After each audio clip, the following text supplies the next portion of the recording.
আসসালামু আলাইকুম সবাইকে। আজকে আমি কই মাছ দিয়ে, ডালের বড়ি দিয়ে, আলু দিয়ে ঝোল করে দেখাবো। এটা খুবই টেস্টি একটা খাবার। প্রথমে আমি কই মাছগুলো খুব ভালো করে পরিষ্কার করে দেন ভেজে নিলাম।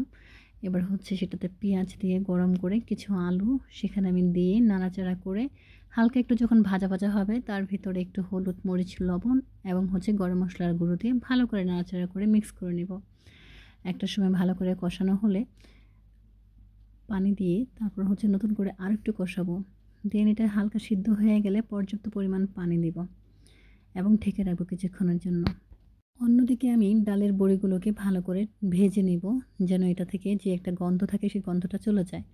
এবার এটা ভালো করে ভাজার পর ভালো করে ধুয়ে দেন হচ্ছে ওই যে তরকারি সেটার ভিতরে মাছগুলো এবং ডালের বড়িগুলো একসাথে দিয়ে দিব।